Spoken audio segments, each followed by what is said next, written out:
আমার স্বামীর নাম মোহাম্মদ সোহেল মণ্ডল। এই মুহূর্তে যে আমার স্বামী আছে আর কি। আমার বাপের বাসা গোবিন্দগঞ্জ কুঠিবাড়ি। বাবার নাম মোহাম্মদ বিলাল হোসেন, মাতার নাম মোসাম্মদ রওশনারা বেগম।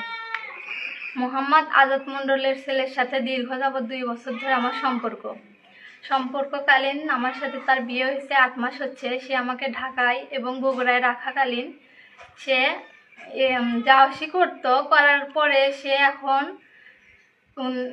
3-4 দিন ধরে কথা না বলার কারণে তার বাড়িতে আমি চলে আসছি।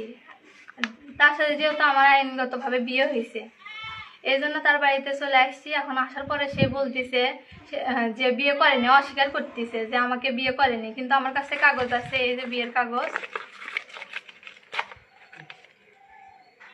আচ্ছা, এটা কোন জায়গাতে আপনারা এই বিয়েটা করছিলেন? কোর্টে। কোন কোর্টে?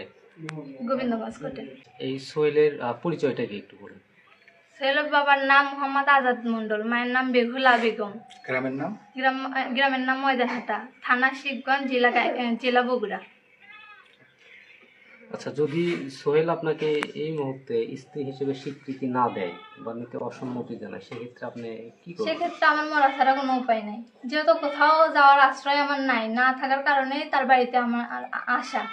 এখন যদি সে আমাকে স্বীকৃতি না দেয়, এরকম এখানে ওখানে রাখে, যেহেতু আমার একটা সংসার ভেঙে নিয়ে আসছে, এখানে আমার মরা ছাড়া কোনো উপায় নেই। আপনাদের পূর্বে কি আপনার বিয়ে হয়েছিল? জি, আমার বিয়ে হয়েছিল। কোথায়? এখানেই, ময়দানহাটায়। আচ্ছা, সোহেলের সাথে আপনার সম্পর্কটা কিভাবে শুরু? সে বিদেশে ছিল, বিদেশ থেকে আসার পরে আমাদের সম্পর্ক। আসসালামু আলাইকুম।